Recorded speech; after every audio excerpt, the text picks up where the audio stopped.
ફરી એકવાર તમારું સ્વાગત છે એકમ કસોટી પેપર સોલ્યુશનમાં.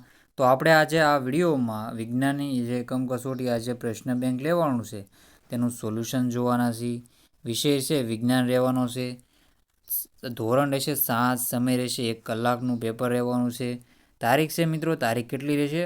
14/9/2024. કુલ ગુણ 25 રહેવાના છે. તો સાહિત્ય તમારે પૂરેપૂરું પેપર સોલ્યુશન જોવાનું રહેશે. પ્રકરણ 1 થી 4 રહેવાના છે એમાં સમાવિષ્ટ. અને જો તમે મિત્રો જો ચેનલમાં નવા હોય તો ચેનલને સબસ્ક્રાઈબ કરી દેજો અને બેલ આઇકન પણ દબાવવાનું ભૂલતા નહીં. તો આપણે હવે સોલ્યુશન સ્ટાર્ટ કરી દઈએ.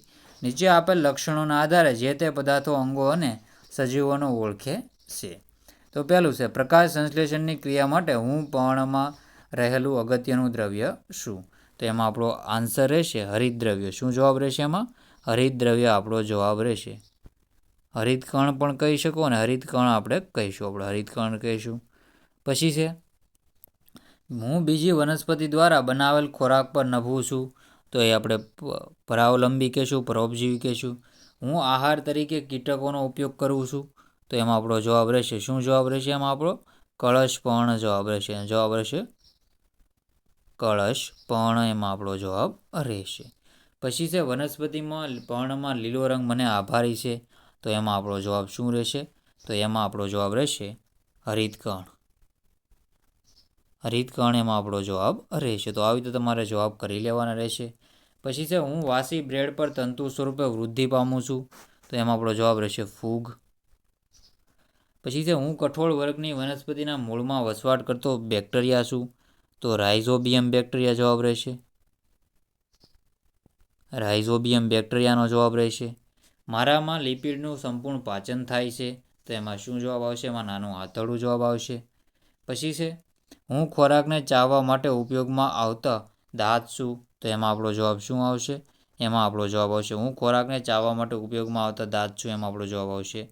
પછી પાચન તંત્રમાં મારી લંબાઈ છે તો મોટું આંતરડું. મોટું આંતરડાની લંબાઈ 1.5 મીટર છે. તો જવાબ આવશે મોટું આંતરડું. તો આવી રીતે તમારે જવાબ કરી લેવાના રહેશે. ચેનલમાં ન હોય તો ચેનલને સબસ્ક્રાઈબ કરી લેજો. તો આપણે આગળના ક્વેશ્ચન જોઈ લઈએ હવે. તો જોઈ તો અમીબા ખોરાક ગ્રહણ કરવા માટે મારો ઉપયોગ કરે છે તો ખોટા પગ. મારી અંદર રહેલા બેક્ટેરિયા ઘાસ ખાતા પ્રાણીઓમાં સેલ્યુલોઝનું તો આમાશય. તો આમાશયમાં રહેલા બેક્ટેરિયા વાગોળવાની ક્રિયા કરે છે. મારો ઉપયોગ શરીરનું તાપમાન માપવા માટે તો થર્મોમીટર જવાબ આવશે આમાં. હું દિવસ દરમિયાન જમીનથી સમુદ્ર તરફ વહેતી લહેર તરીકે ઓળખાવું છું તો એ ભૂલહેર. હું એકબીજાના સંપર્કમાં ન હોય તેવા પદાર્થોનું ઉષ્મા પ્રસરણ માટે હું જવાબદાર છું. તો એમાં શું જવાબ આવશે?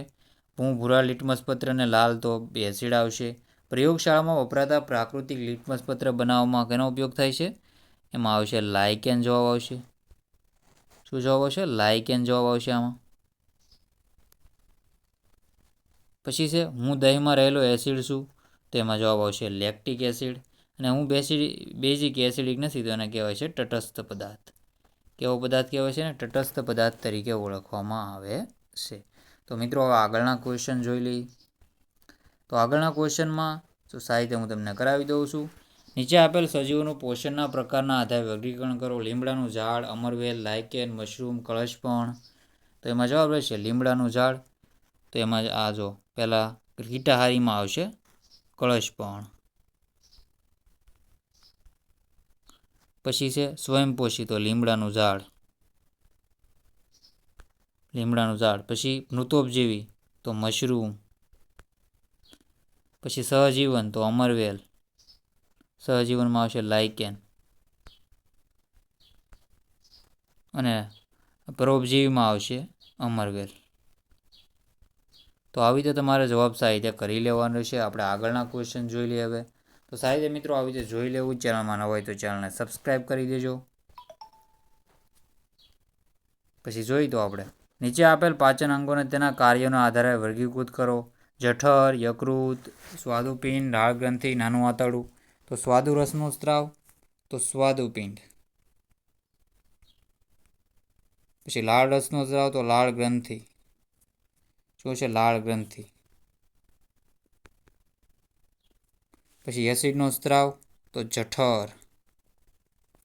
પછી આવશે પાચન સંપૂર્ણ થાય છે તો નાનું આંતરડું. નાનું આતરડું. અને લાસ્ટમાં છે પિત્તરસનો તાવ, તો યકૃત. તો આવી રીતે તમારે જવાબ સાહિત્ય મિત્રો જોઈ લેવાના. અક્ષર થોડા ખોલા થાય છે કેમ કે ટાઈપિંગ આપણે આપણી પાસે ટાઈપિંગ પેન નથી, એટલા માટે એવું થાય છે. તો સાહિત્ય જોઈ લેવું. પછી આમાં એસિડમાં મિત્રો આવશે નારંગીનો રસ. નારંગીનો રસ આવશે જવાબ. અને આવશે બીજું દહીં.